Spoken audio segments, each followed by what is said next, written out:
आज आम ए भिडियो आलोचना करवा सदाबाहार गछ विषय। आउ आपण मैंने तो यही सदाबाहार गछ को केउठी ना केउठी निश्चय देखिथिबे, कारण यही फूलटी अत्यंत साधारण भाव में समस्त जगार मिल जाए। मात्र यही फूलटी आमर वनस्पति शास्त्र रे एक गुरुत्वपूर्ण भूमिका ग्रहण करिछि, कारण यही रंग बेरंगर फूलटीए आपणकर जीवन को मध्य रंगमय कर देई थाए। हेले यही कथाटी समस्त मनुष्य माननकु जणा न थाए। आउ एही सदाबाहार गछर किछि एपरि उपाय सब रही अछि, जदि सही उपाय गुड़िकु आपण पालन करुछंती तेबे एही फूलटी आपणकर जीवन को रंगमय कर देई थाए। अनेक समय रे आपण माने तो एहा देखिथिबे, अनेक परिश्रम कला परे मध्य आउ जेते अधिक चेष्टा कला परे मध्य आपणकु आपणकर उचित पारिश्रमिकर फल मिल पारि न थाए। आउ आपणकर परिश्रम अनुसार आपणकु फल प्राप्त होई न थाए।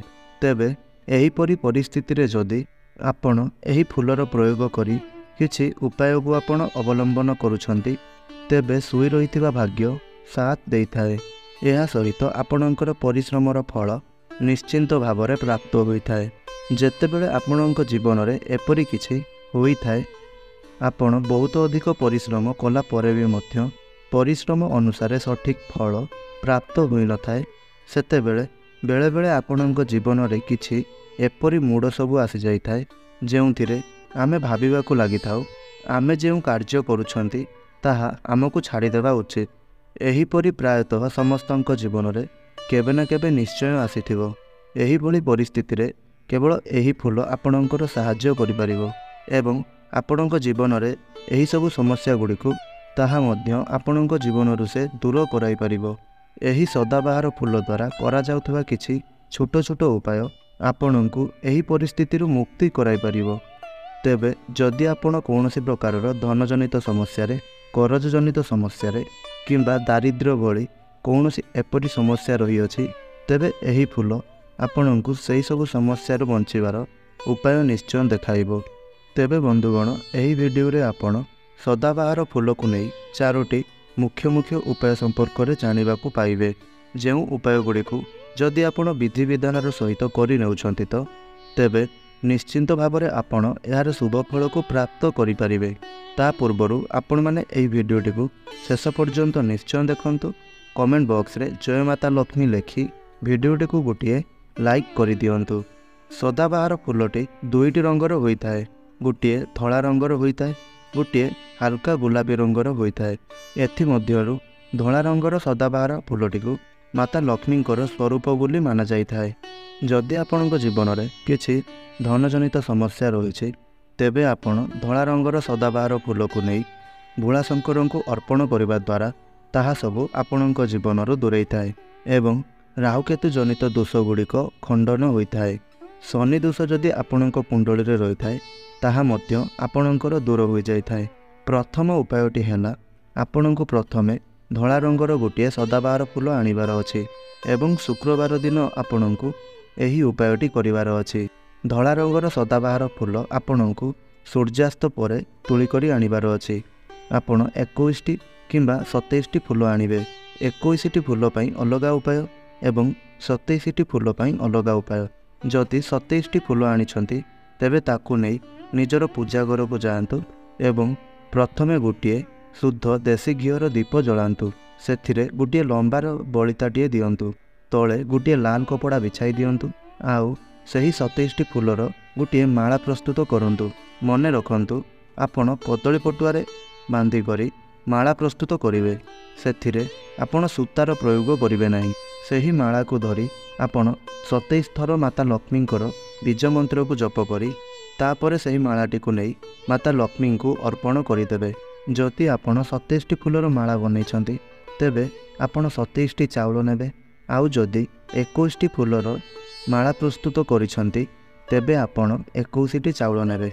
आउ एक नाली रंगर कपड़ा उपरे हलदीर स्वस्तिक प्रस्तुत करिवे एवं सही 21टी चाउल किंबा 27टी चाउल एवं सही फूलर माला को सही नाली रंगर कपड़ा उपरे रखिवे एवं सही समय रे एही मंत्रटी को आपण उच्चारण करिवे। मंत्रटी हेउछि इदम अक्षतम महालक्ष्मी नमः।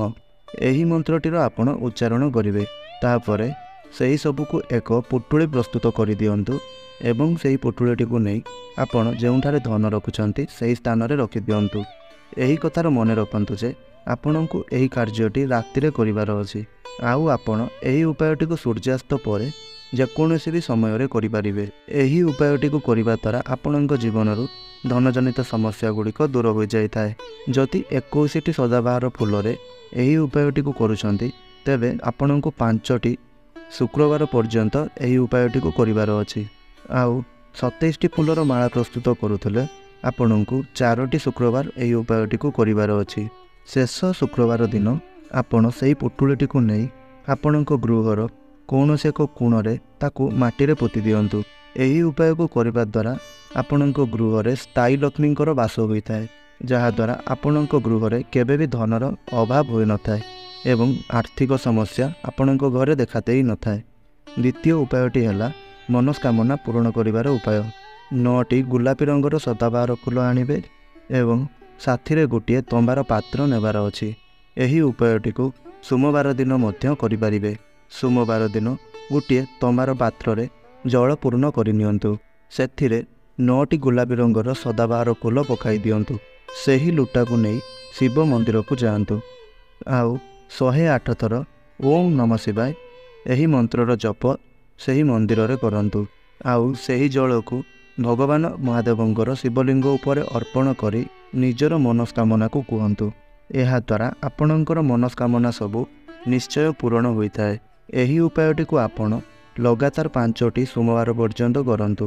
ତୃତୀୟ ଉପାୟଟି ହେଲା ଶନିଦେବଙ୍କୁ ପ୍ରସନ୍ନ କରିବାର ଉପାୟ। ଯଦି ଆପଣଙ୍କ କୁଣ୍ଡଳୀରେ ଶନି ମହାଦଶା ଶନି ଦୋଷ ଲାଗିଅଛି, ତେବେ ଆପଣ ଏହି ଉପାୟଟିକୁ ନିଶ୍ଚୟ ଆପଣାନ୍ତୁ। ଶନିବାର ଦିନ ସନ୍ଧ୍ୟା ସମୟରେ ଆପଣ ଏକ ଗୋଲାପୀ ରଙ୍ଗର ସଦାବାହାର ଫୁଲଟିକୁ ନିଅନ୍ତୁ ଏବଂ ସାଥିରେ ଏକ ସୋରିଷ ତେଲର ଦୀପ ନେଇ ଘର ପାଖରେ ଥିବା କୌଣସି ଏକ ଶନିଦେବଙ୍କର ମନ୍ଦିରକୁ ଯାଆନ୍ତୁ। ସେହି ସୋରିଷ ତେଲର ଦୀପ ଉପରେ 9ଟି କିମ୍ବା 11ଟି କଳା ରାଶି ପକାଇ ଦିଅନ୍ତୁ। ସେହି ଦୀପକୁ ଶନିଦେବଙ୍କ ସମ୍ମୁଖରେ ପ୍ରଜ୍ୱଳନ କରି ଶନି ଚାଳିଶାର ପାଠ କରନ୍ତୁ। ସେହି ଫୁଲଟିକୁ ଭଗବାନ ଶନିଦେବଙ୍କୁ ଅର୍ପଣ କରିଦିଅନ୍ତୁ। ଏହି ଉପାୟଟିକୁ ପାଳନ କରିବା ଦ୍ୱାରା ଆପଣଙ୍କ ଜୀବନରେ ଶନି ଦୋଷ ରହିଅଛି, ଶନି ମହାଦଶା ଚାଲୁଅଛି, ସେଥିରୁ ଆପଣଙ୍କୁ ମୁକ୍ତି ମିଳିଥାଏ ଏବଂ ଶନିଦେବଙ୍କର ଆଶୀର୍ବାଦ ଆପଣଙ୍କୁ ପ୍ରାପ୍ତି ହୋଇଥାଏ। ତେବେ ବନ୍ଧୁଗଣ, ଏହା ଥିଲା ସଦାବାହାର ଫୁଲକୁ ନେଇ କିଛି ଉପାୟ, ଯାହାକୁ ଆପଣ ନିଶ୍ଚୟ ପାଳନ କରନ୍ତୁ। ଯଦି ଭିଡ଼ିଓଟି ଆପଣଙ୍କୁ ଭଲ ଲାଗିଥାଏ, ଭିଡ଼ିଓଟିକୁ ଗୋଟିଏ ଲାଇକ୍ କରନ୍ତୁ। ତଳେ ଆସୁଥିବା କମେଣ୍ଟ ବକ୍ସରେ ଜୟ ମାତା ଲକ୍ଷ୍ମୀ ନିଶ୍ଚୟ ଲେଖନ୍ତୁ ଆଉ ଭିଡ଼ିଓଟିକୁ ଆଗକୁ ସେୟାର ନିଶ୍ଚୟ କରନ୍ତୁ। ଧନ୍ୟବାଦ।